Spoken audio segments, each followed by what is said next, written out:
काशीराम जी ने जो आंदोलन चलाया था, एक वोट और एक नोट, हमको बहुजन समाज पार्टी को एक वोट भी चाहिए और एक नोट भी चाहिए। मेरे साथियों, मेरी माताओं बहनों, मैं बहुजन समाज पार्टी के 5 साल प्रदेश अध्यक्ष के दौरान भी जहां भी मीटिंग में जाता था, मान्यवर साहब काशीराम जी का ये जो संदेश है इसको मैं हमेशा कहता था कि हम लोगों को पार्टी को वोट भी देना है और नोट भी देना है और हमेशा देना है, आज भी देना है, अभी भी देना है। मैं आप लोगों से अपील करता हूं, ये हमारी पार्टी, ये हमारा संगठन हम लोगों का है, हम लोगों का खुद का संगठन है और मैं चाहता हूं कि आप लोग बहुजन समाज पार्टी को अपने खून पसीने से सींचने का काम करें और बहुजन समाज पार्टी को आज भी आप लोग 1-1 रुपया, 2-2 रुपया, 5-5 रुपया, 10-10 रुपया, 20 रुपया, 100 रुपया, जितना भी होगा देने का काम करेंगे, क्योंकि बहुजन समाज का आंदोलन आपके सहयोग से चलेगा। ये आंदोलन आपके सहयोग से चलेगा। हमको किसी अडानी अंबानी की जरूरत नहीं है, हमको किसी डालमिया की जरूरत नहीं है, टाटा बाटा जिंदल बिंदल की जरूरत नहीं है। हमारा समाज, जिस दिन हमारा समाज इस बात को समझ जाएगा कि ये आंदोलन हमारा है, ये आंदोलन हमारा है बहुजन समाज का। अगर बहुजन समाज पार्टी की सरकार बनानी है, ये मेरे पैसे से बनेगा और अपने वोट को मैं एक चेफ्टी में और 1 रुपया में, 10 रुपया में, 100 रुपया में बेचने वाला नहीं हूँ। मैं अपने समाज के लिए अपने वोट को नहीं बेचूंगा, बल्कि समाज के लिए मैं देने का काम करूंगा।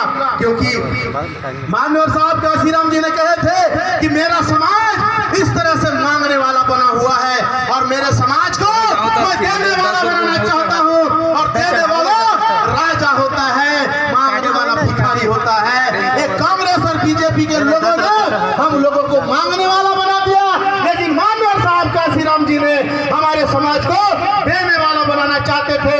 आज का ये कार्यक्रम आप लोगों के सहयोग से हो रहा है, आप लोगों के सहयोग से ये टेंट का पैसा भरा जाएगा, आप लोगों के सहयोग से ये खाने का पैसा होगा, आप लोगों के सहयोग से ये सब कुछ का ये कार्यक्रम का व्यवस्था होगा।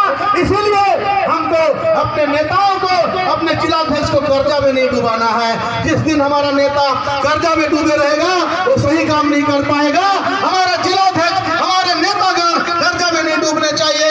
क्योंकि मान्यवर साहब काशीराम जी ने जब रैली करते थे, कार्यक्रम करते थे, उस समय हमारे कार्यकर्ता उनके वजन के हिसाब से पैसा देते थे, उनके उम्र के हिसाब से पैसा देते थे और हमारे कार्यकर्ताओं में ये होड़ मची रहती थी कि साहब आप हमारे जिले में आओ, हम इतना पैसा देंगे, साहब आप हमारे जिले में आओ, हम इतना पैसा देंगे। ये कार्यकर्ताओं में होड़ मची रहती थी।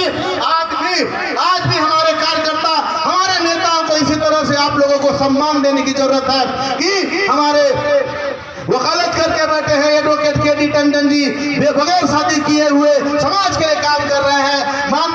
दूधराम बोध जी जो विधायक थे, इनके घर जो गिट्टी फोड़ने का काम करते थे, ऐसे व्यक्ति को समाज ने विधायक बना दिया, तो ये क्यों नहीं बन सकते? ये लोग भी बनेंगे, लेकिन आपके सहयोग की जरूरत है। लेकिन एकमात्र हमारा कहना, ये मेरा कहना है, अपने वोट को बेचने का काम बंद करो, वोट को बेचने का काम बंद करो। आपको मैं राजा बना दूंगा, क्योंकि बस्तर की धरती से आया हूं। हमारा एनएमडीसी बैलाडीला में अरबों खरबों का लोहा का खजाना छिपा हुआ है, वो बैलाडीला ही आपको पाल देगा। आपको पूरा छत्तीसगढ़ को पालने के लिए काफी है बैलाडीला, और उस बैलाडीला की धरती से मैं आपके बीच में आया हूं। इसलिए मेरे साथियों, यहाँ पर भी आज भी जो सीमेंट की फैक्ट्रियां हैं, बड़ी बड़ी सीमेंट की फैक्ट्रियां, बड़े बड़े फैक्ट्रियां हैं, उसमें भी हमारे आप लोगों को नौकरी नहीं मिल रहा है, बाहर के लोगों को नौकरी लगाया जा रहा है। ये पूरी तरह से ये बीजेपी और कांग्रेस की सरकारों का षड्यंत्र है। हमारे लोगों को दारू पिला पिला के बर्बाद करो और दूसरे लोगों को नौकरी दो, बाहर के लोगों को नौकरी दो। हमारे आदिवासी समाज को, हमारे संग्रामी भाइयों के बस्तियों में दारू भट्टी खोल करके उनको दारू पिला के मस्त कर दिए और हमारे आदिवासी समाज को कहते हैं कि दारू पीना इनकी संस्कृति है। कोई किसी के संस्कृति दारू पीना नहीं होता है। हमारा समाज जो वीर नारायण सिंह का वंशज है, रानी दुर्गावती का वंशज है, राजा दलपत शाह, संग्राम शाह, रघुनाथ शाह मरावी का वंशज है। ऐसे आदिवासी समाज का संस्कृति दारू पीना उसका संस्कृति नहीं हो सकता। ये तो राजा समाज है। हम लोग तो राजा बालक दास, राजा गुरु बालक दास की संतान है, हम लोग तो राजा महाराजा की संतान है। आज कैसे हमारा चेहरा सूखा हुआ है। आज क्यों हम लोग गरीबी के दलदल में फंसे हुए हैं? आज हमारा सैकड़ों एकड़ जमीन के हम लोग मालिक होते थे, कहाँ चला गया हमारा जमीन? ये सरकारें हम लोगों की जमीन छीन लिए, हम लोग को दारू पीने के लिए सिखा दिए, हम लोग को शराबी बना दिए, और आज हमारे छत्तीसगढ़ को सबले बढ़िया छत्तीसगढ़िया बोल बोल के लूटने का काम कर रहे हैं। इनके षड्यंत्र में नहीं आना है। और आप लोगों के जितने भी अनुसूचित जाति के विधायक है, सतनामी समाज के विधायक है, शर्म आनी चाहिए उन लोगों को कि विधानसभा में बैठे हुए हैं, उनको शर्म आनी चाहिए। और हमारे सतनामी भाइयों को जो फर्जी केस में फंसा करके केस में फंसा दिए हैं, और पेशी दर पेशी वो लोग परेशान, उनका आर्थिक हालत खराब हो गई है, और उन आपके सतनामी समाज के विधायक लोगों को शर्म नहीं आ रही, चुपचाप बैठे हुए हैं। और हमारे आदिवासी समाज के 29 विधायकों को भी शर्म आनी चाहिए।